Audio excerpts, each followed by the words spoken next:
Hi friends, నేనైతే ఈరోజు ములంకాయ ఆలుగడ్డ టమాటా కూరని నా పద్ధతిలో ఎలా ప్రిపేర్ చేశానో చూపిస్తానండి.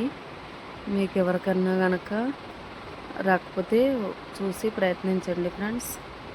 ఇప్పుడు మనము ముందుగా పొయ్యి మీద కడాయి పెట్టుకొని అందులో సరిపడినంత ఆయిల్ పోసుకొని ఉల్లిపాయ, పచ్చిమిరపకాయ, కరివేపాకును వేసుకోవాలి. ఇప్పుడు మనము అవి కొంచెం బ్రౌన్ కలర్ వచ్చేంత వరకు ఫ్రై చేసుకోవాలి ఫ్రెండ్స్. తర్వాత బాగా పండిన టమాటా ముక్కల్ని వేసుకోవాలి కూరలో. అయితే అందులో కొద్దిగా మనము సాల్ట్ యాడ్ చేసుకోవాలి. సాల్ట్ వేసుకుని మూత పెట్టుకున్నట్లయితే టమాటా ముక్కలు తొందరగా మగ్గుతాయి. ఎక్కువ టైం అవసరం లేదండి, కాసేపు అయితే సరిపోతుంది. ఇప్పుడు మనము ములంకాయ ఆలుగడ్డ ముక్కల్ని కట్ చేసుకుని పక్కన పెట్టుకోవాలి. ఇప్పుడు టమాటా ముక్కలు మంచిగా మగ్గనియి. ఇప్పుడు మనము కట్ చేసి పెట్టుకున్న ఆలుగడ్డ ముక్కల్ని అలాగే ములంకాయ ముక్కల్ని కూడా మనము కూరలో వేసుకోవాలండి. ఇప్పుడు కాసేపు మూత పెట్టాలి. కొంచెం పచ్చివాసన పోయేంత వరకు మూత పెట్టుకున్న తర్వాత ఇప్పుడు మనము కావలసినంత పసుపు అలాగే కారాన్ని కూడా మనము కూరలో వేసుకోవాలండి. చూస్తున్నారా, కొంచెం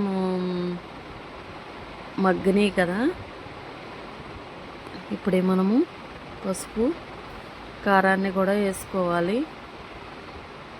వేసుకున్న తర్వాత వెంటనే మనము నీళ్లు పోసుకోవద్దండి. కాసేపు ముక్కలకి కారము పసుపు అంటిన తర్వాత కాసేపు మగ్గనివ్వాలి. వెంటనే నీళ్లు పోసుకుంటే కారం వాసన వస్తుంది. అందుకని మనం వెంటనే ఎప్పుడు నీళ్లు పోయొద్దు, అలాగని ఎక్కువసేపు ఉంచక్కర్లేదు.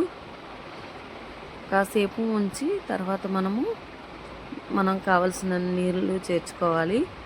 ఎక్కువ నీళ్ళు కూడా అవసరం ఉండదు కూరగాయలు కాబట్టి. ఇప్పుడు మనము మీడియం సైజులో మంట పెట్టుకొని కూర ఉడకనివ్వాలి. కావలసిన వాళ్ళు చింతపండు పులుసు పోసుకోవచ్చు, కానీ నేను వేయట్లేదు. వేయకపోయినా బాగుంటుంది, ఎందుకంటే మనము టమాటా ముక్కల్ని వేసుకున్నాం కాబట్టి. చూసారా, కూర రెడీ అయింది.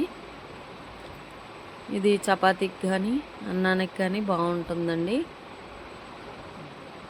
ఓకేనా ఫ్రెండ్స్, మీకు కూడా ఇలా ప్రిపేర్ చేసుకోవాలనిపిస్తుంది, చూసి ప్రయత్నించండి ఫ్రెండ్స్. అలాగే కొత్త వాళ్ళు ఎవరైనా చూస్తే మా ఛానల్ని సబ్స్క్రైబ్ చేసుకోండి, లైక్ చేయండి, షేర్ చేయండి friends. Thank you for watching. Okay friends, like చేయండి, ప్లీజ్ సబ్స్క్రైబ్.